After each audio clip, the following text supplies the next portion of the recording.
السلام علیکم ورحمت الله. د جما په حالت کې خبرې جایز دي بین الزوجین.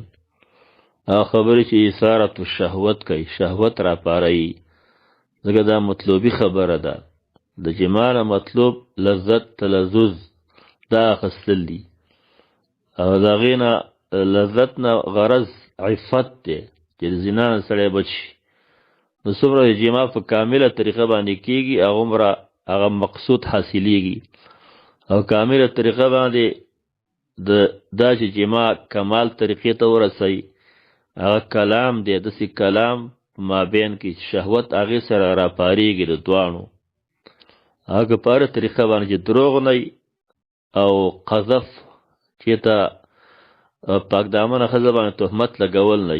نور حتی علما ویلي چې د اعضاو د خاص اعضاو نمونه هم شي یادولی، عرفي نمونه دا شي یادولی، او عادت به د دې نه نه جوړوي.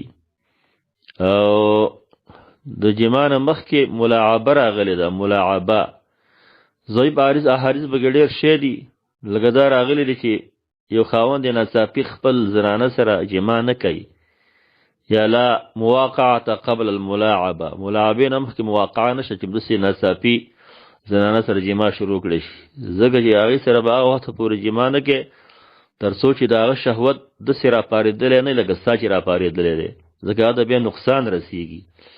او صحیح حدیث کې دا راغلی دی، ملاعبه راغلی ده، هلا بکرا تلاعبک و تلاعبها، باکرې زنانه سره نکاح ولې نه کوله؟ نبي علیه الصلاة والسلام جابر بن عبدالله ته ویلي چې تا د هغې سره لوبې کولې او هغې تا سره لوبې کولې.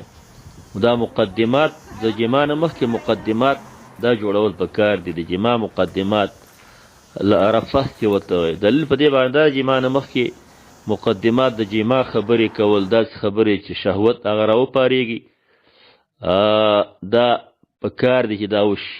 دلیل پې هغه آیت دی، فمن فرض فيهن الحج فلا رفث ولا فسوق ولا جدال في الحج. رفث راغلی، فلا رفث، رفث جما ته وایي، و مقدماته د جما چې کوم مقدمات دي هغې ته وایي. نو حج کې چې دا خبره منع ده چې رفث به نه کوي، د جما خبرې به نه کوي، جما به نه کوي او د جما خبرې به نه کوي. لکه شنقیطي رحمه الله ویلي دي چې دا داسې خبرې دي لکه چې د احرام په حالت کې ښځې ته ووایي که کله چې موږ د احرام نه فارغه شولو لفعلنا کذا و کذا، بیا به موږ داسې کار وکړو.